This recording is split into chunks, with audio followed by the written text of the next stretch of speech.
So in this video, you are going to learn how to work with arithmetics, okay, and numbers. So I'll call this arithmetic.py. All right. So basically, we are going to look at the various arithmetic operations. So what I'm going to do over here is I'm going to have a variable number 1, and number 1 is going to be 7, and I'm also going to have number 2. Number 2 is going to be 3. So first of all, let's look at addition. So for addition, we can have another variable over here, which is going to be results, and we can say num1 plus num2 over here, and we can simply print results over here.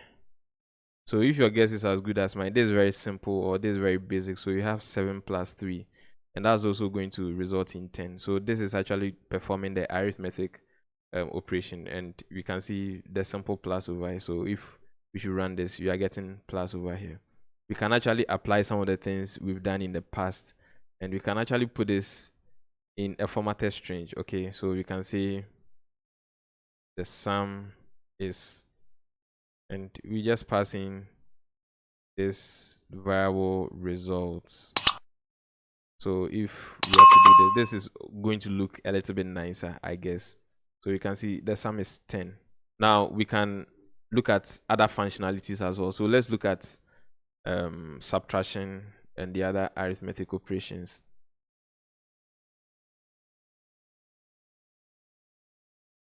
So we can have subtraction. So for subtraction, we can also call results.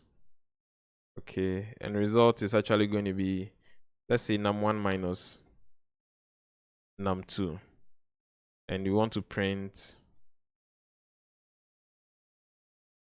we also want to print the results. So we are going to use a formatted string over here, and we are going to say result is equal to, let's just do this over here. All right, so when we print this one out, once again, let me clear this. If I'm to run this program, you are going to see result is equal to 4, and clearly that's what we have over here, because 7 minus 3 is 4. These are the operations we have over here. Now let's look at multiplication. So in order not to bother so much, I'm just going to copy this and comment these ones out.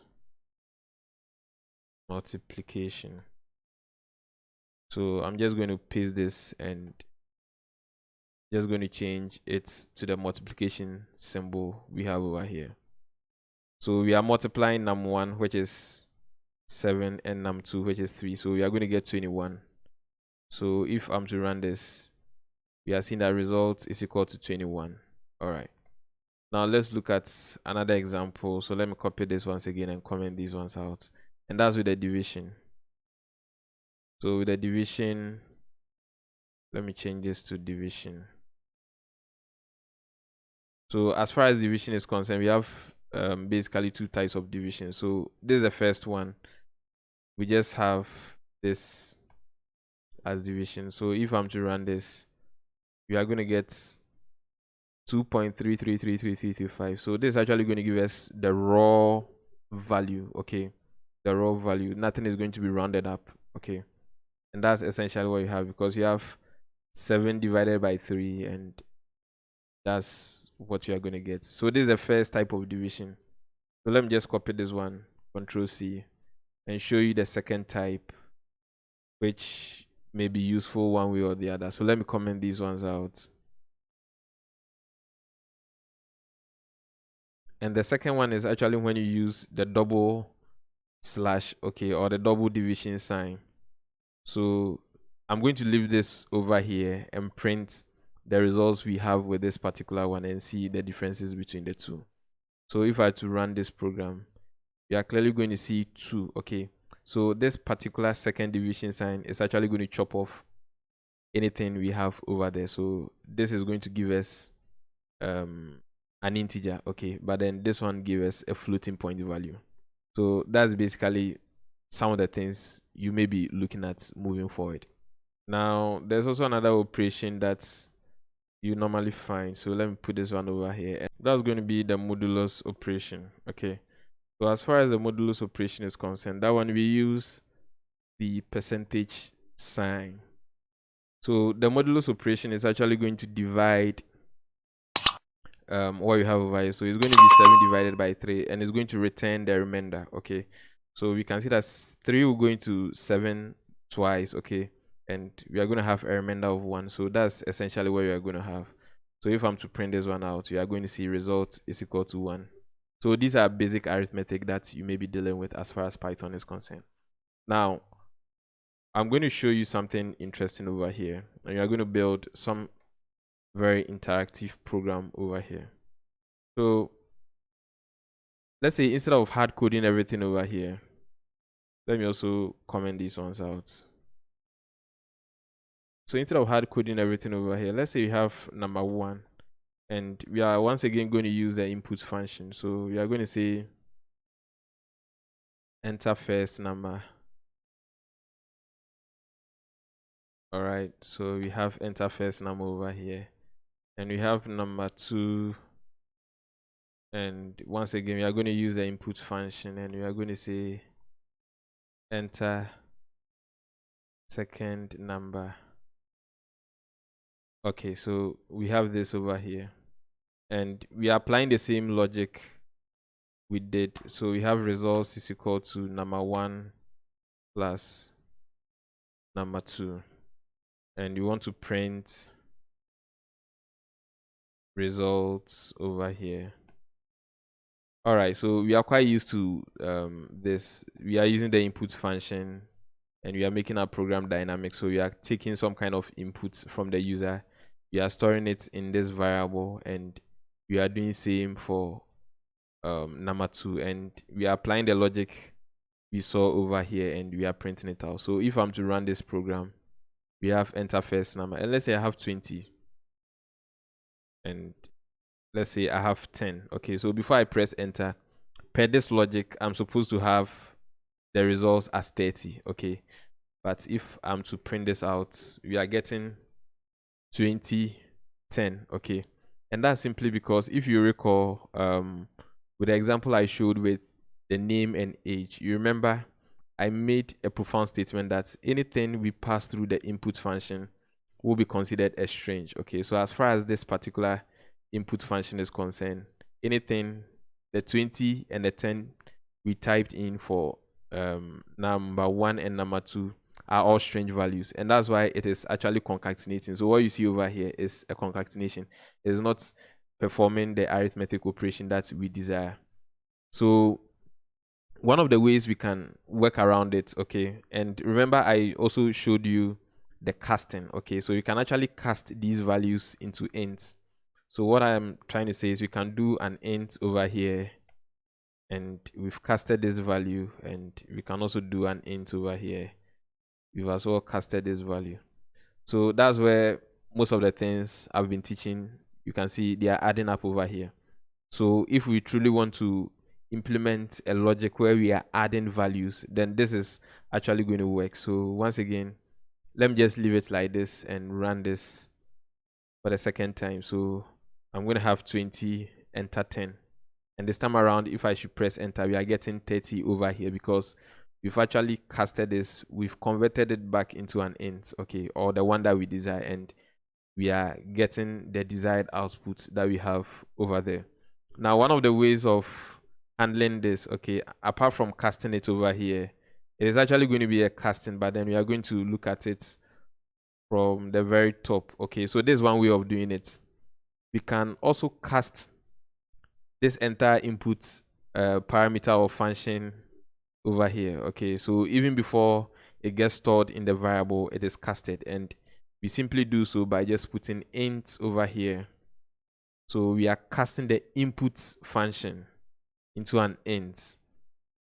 So right from the word go, this is an int, and we don't have to come and cast it over here again. So let me clear this up, and if I'm to run this program, and I have 20 and 10, you can see that we still have our 30 or our desired output over here. So this is just basically trying to incorporate some of the things that we've learned into building a responsive and interesting application. And this is actually some kind of logic we are going to implement if we are trying to design or build a calculator. So lastly, let me chip in this before I end this session.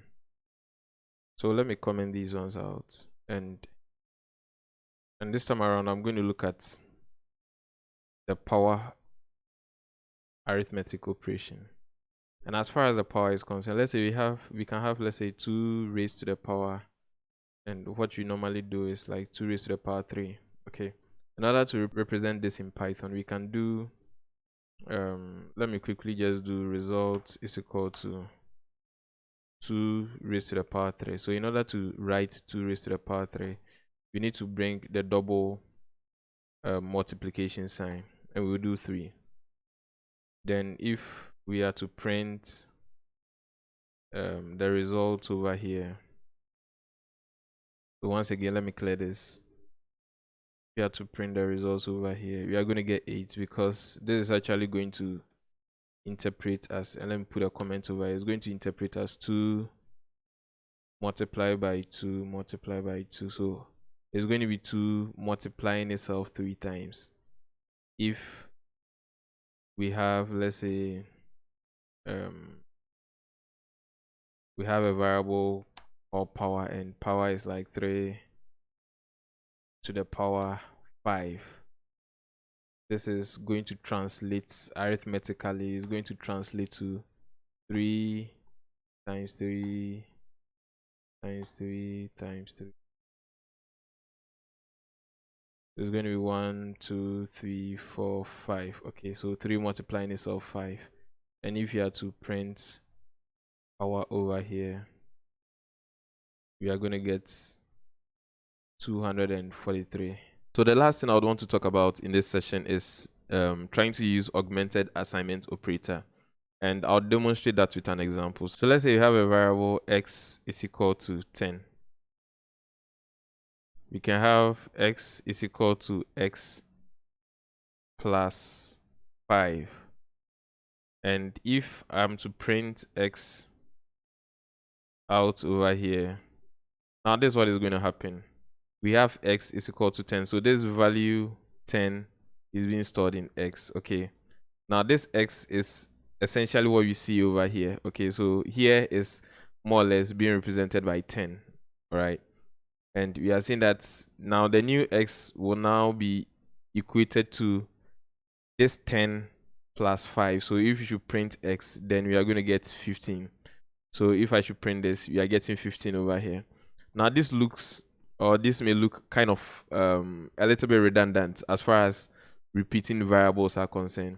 So in order to find our way around it, we use the augmented assignment operator. And what we have on line 42 can be simply written as x plus equal to 5. All right. So what we have on line 42 is exactly the same as we have over here. So it is actually going to increment the value of x by 5. So if I should save this and clear this one out, and if I'm to print this out, we are still going to get 15. Now, let me also play around this as far as the different operators are concerned.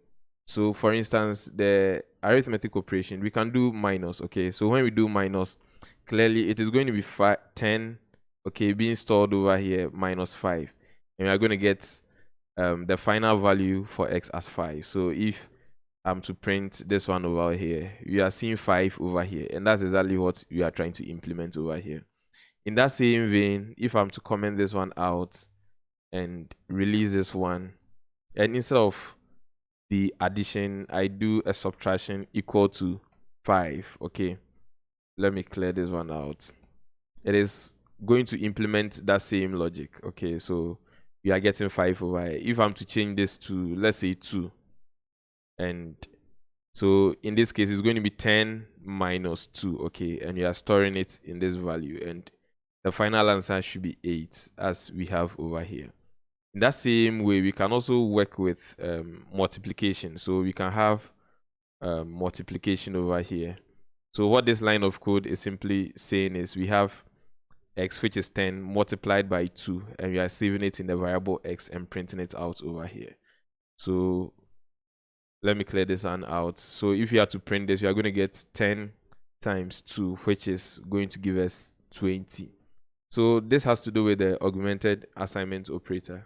So I'm going to comment these ones out and move on to more or less the last thing I would want to touch on. So as far as arithmetic operations are concerned, there is a basic concept we refer to as Bodmas. And so let me write it over here. We have Bodmas. So Bodmas basically looks at the precedence at which some arithmetic operators. So Bodmas is not necessarily a Python thing. It is basic mathematics, and I think all programming languages kind of have this precedence as far as their logical operation is concerned. So Bodmas is an acronym for what we have as the B stands for brackets, and the O stands for orders or exponential. The D stands for division. The M stands for multiplication. The A stands for addition. And the S stands for subtraction.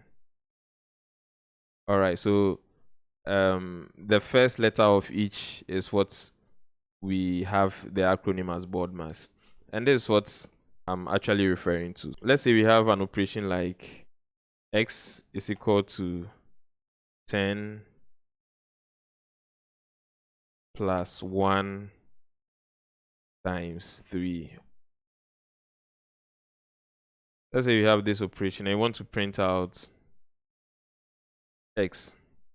All right, so there are basically going to be some school of thought as far as this operation is concerned. Okay, so now if we decide to perform the addition first, if we do 10 plus 1, okay, we are going to get 11. Then 11 times 3, we are going to get 33. So for some operation, we are going to get 33. Okay, now if you are also to do, let's say for instance, let's start with the multiplication first. So we have 1 times 3, okay, which is 3.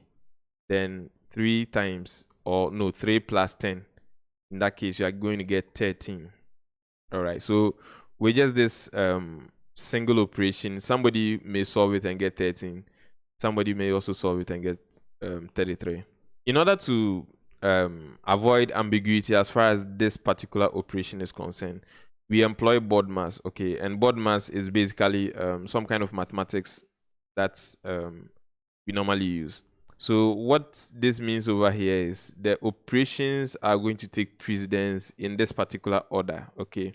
So over here, the Python language is going to check if there are any brackets in here. If there are no brackets, it checks to see if there are any orders or exponential parameters over here. There are no exponential parameters. It looks out for division. There are no division. Then it goes to multiplication. So over here, it is actually going to apply this multiplication first before it goes to addition. So clearly, you can see that we are going to have 1 times 3, which is going to be 3 plus 10. So we're actually going to result at 13. But then let's print this one out. So if I should print this one out, we are getting 13 instead of 33, as somebody may look at it differently. So this is what the Bodmas actually does. Now let me comment these ones out. So let's say we have something like x is equal to, then you have something in brackets. So let's say we have 3 plus 5.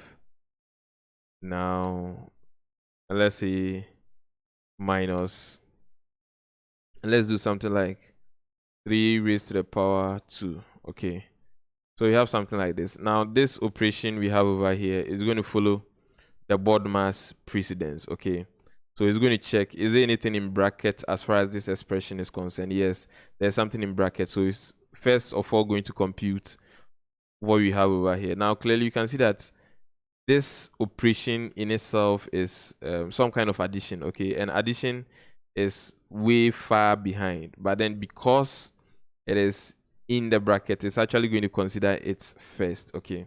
So if we are to work around this, this is going to give us 8, okay? So we are going to get 8 minus, and we are going to calculate this. So this is going to give us 9. So finally, we are going to get -1 as our final answer. So let me clear this one.